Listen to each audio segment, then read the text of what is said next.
Ya, Assalamualaikum warahmatullahi wabarakatuh. Perkenalkan, nama saya Reza Anjariansyah. Saya mahasiswa Fakultas Teknologi Komunikasi dan Informatika, Program Studi Sistem Informasi Universitas Nasional. Pada kesempatan kali ini saya akan menjawab ujian tengah semester saya dengan mata kuliah Organisasi dan Arsitektur Komputer. Lanjut untuk soal yang nomor pertama. Uraikan tentang kelima bagian utama beserta penjelasannya. Uraikan tentang kelima bagian komputer beserta penjelasannya. Jadi bagian komputer itu ada 5. Jadi ada yang unit masukan atau input unit. Nah, berarti input unitnya itu berfungsi untuk menerima masukan. Nah, masukan atau input kemudian membacanya diteruskan ke memori atau penyimpanannya. Dalam hubungan ini dikenal dengan istilah eh, apa peralatan masukan atau input device, yaitu alat penerima dan pembaca masukan serta media media perantara lainnya. Nah, terus yang kedua ada namanya control unit atau unit control, berfungsi untuk melaksanakan tugas pengawasan dan pengendalian seluruh sistem komputer. Dan yang ketiga ada juga unit logika dan aritmatika atau arithmetical and logical unit. Nah, itu berfungsi apa? Untuk fungsinya untuk melaksanakan pekerjaan perhitungan atau aritmatika dan logika seperti menambah, mengurangi, mengalihkan, pekerjaan seperti pemindahan data, seperti itu juga. Jadi pemindahan data juga masuknya logika aritmatika. Dan terus yang keempat ada juga unit memori. Unit memori atau penyimpanan memori berfungsi untuk menampung data atau program yang telah diterima dari unit masukan sebelum diolah oleh CPU. Terus yang selanjutnya unit keluaran. Unit keluaran berfungsi untuk menerima hasil pengolahan data dari CPU melalui memori. Memorinya ya hanya ya melalui memori. Terus lanjut nomor 2. Buatlah uraian lengkap tentang perkembangan dari generasi ke generasi. Nah, jadi perkembangan generasi pertama itu komputer pada tahun 1946. 1946 sampai dengan 1959. Ya, 1946 sampai 1959. Itu namanya tabung vakum. Nah, itu komputer generasi ini pertama dibuat pada tahun 1946 yang menggunakan media tabung vakum sebagai komponen dasarnya. Lanjut lagi ada komputer generasi kedua pada tahun 1959 sampai dengan 1965, itu yaitu transistor. Jadi komputer kedua ini tidak lagi menggunakan tabung vakum sebagai medianya, melainkan teknologi transistor menggunakan teknologi transistor. Nah, itu digadang-gadang sebagai teknologi cikal bakal dari terciptanya komputer tersebut ya. Kalau misalnya tabung itu yang volume tabung yang sebelumnya, yang pada yang pertama itu sangat kecil, ininya apa namanya ukurannya. Tapi kalau misalnya yang transitor ini yang tabung lebih besar, yang transitor lebih kecil. Nah, selanjutnya ke generasi ketiga pada 1965 sampai dengan 1971. Nah, dari 71-nya ini itu namanya sirkuit sirkuit terintegrasi. Jadi sirkuit terintegrasi ini komputer tidak lagi menggunakan transistor. Jadi tidak menggunakan transistor apalagi tabung vakum, melainkan beralih menggunakan teknologi integrated circuit atau ICS. ICS tapi meskipun tidak menggunakan komponen transistor, tapi masih saja dipakai komponen tersebut untuk membantu kinerja komputernya.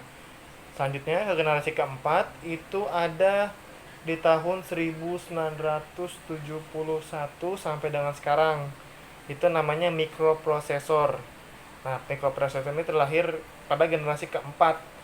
Ya, jadi digunakan sampai sekarang masih kita lihat pada umumnya. Jadi tidak menggunakan transistor lagi. Jadi mikroprosesor itu menggabungkan beberapa chip menjadi satu. Ya, jadi chip-chip yang kecil-kecil itu jadi mikroprosesor jadi satu. Itu yang samping mikroprosesor generasi keempat. Selanjutnya yang nomor selanjutnya berikan penjelasan tentang ALU.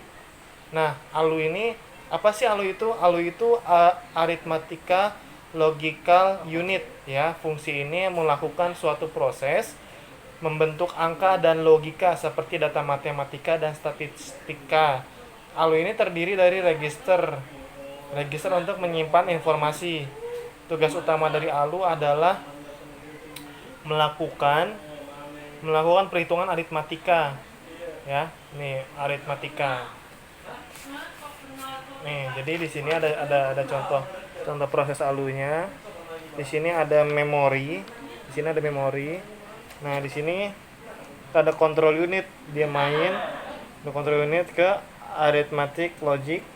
Nah, di sini ada inputnya dulu, input masuk arithmetic logic, naik ke atas ke memori, dari memori terus naik lagi turun lagi ke control unit, dan dari control unit terus dari sini lagi naik lagi, dari sini turun dari memori,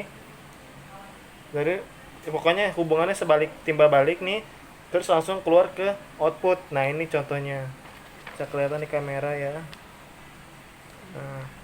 Nah, terus selanjutnya yang soal nomor keempat,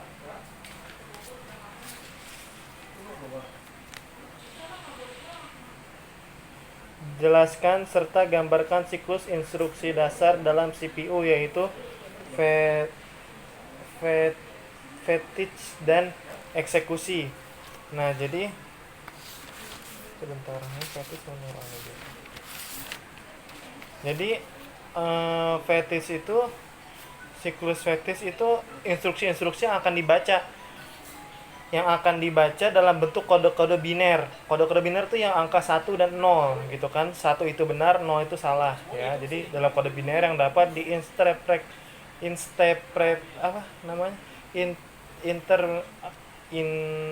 interpretasikan oleh CPU, kemudian dilakukan aksi yang diperlukan. Nah, itu. Jadi di sini ada contoh gambarnya kayak gini. Nah, kayak gini. Nah, jadi yang kayak gini ini namanya ALU juga, sistem ALU. Jadi di sini ada dari CPU. Nah, dari sini CPU ini memori perpindahan dari CPU ke memori dan sebaliknya. CPU input dan output itu pemindahan dari data CPU ke modul input atau output, dan sebaliknya. Pengolahan data di sini ada juga pengolahan datanya. Pengolahan data membentuk sejumlah operasi aritmatika dan logika terhadap data.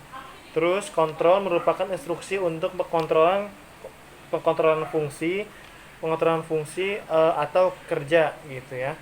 Nah, ini yang nomor 4, gambarnya seperti ini bisa kelihatan. Nah, terus selanjutnya nomor terakhir, nomor 5. Jelaskan serta gambarkan perbedaan siklus interupsi bersarang dan siklus instruksi sekuensial. Nah, saya bahas dulu yang sistem instruksi sekuensial. Nah, jadi pengolahan gambarnya seperti ini. Siklus instruksi sekuensial. Jadi yang dari sini program pengguna masuk ke sini, terus masuk ke interupsi handler X. Dari interupsi handler X di sini masuk. Nah, dari sini terus dia naik lagi ke sini, interrupt handler Y baru masuk balik lagi ke program pengguna. Jadi maksudnya dari sini apa? Menolak atau tidak mengizinkan instruksi lain saat suatu instruksi ditangani oleh prosesor, kemudian setelah prosesor selesai menangani suatu instruksi, maka instruksi yang lain akan bantu ditangani gitu. Yang ini namanya instruksi sekuensial. Ini bisa dilihat ya. Ini. Nah, sekarang kita bahas yang ke instruksi bersarang. Kita lihat lagi. Jadi ini bedanya di sini ya, bedanya di sini. Di sini di instruksi handler X. Nah, di sini ada di program pengguna turun masuk ke instrumen handler X, tapi nggak berhenti di sini, langsung dia nyaring ke sini. Instruksi handler Y, dari handler Y baru dia masuk lagi ke handler X, dari handler X baru balik lagi ke dari sini masuk ke sini ke handler X, baru ke program pengguna. Jadi apa sih maksudnya? Dengan mendefinisikan prioritas bagi interupsi dan interrupt handler, mengizinkan juga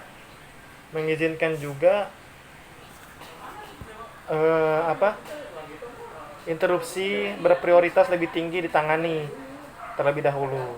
Oke, ini dia gambarnya. Ya, oke, alhamdulillah cukup sekian. Saya jawab ujian tengah semester saya. Saya akhiri dan saya ucapkan terima kasih.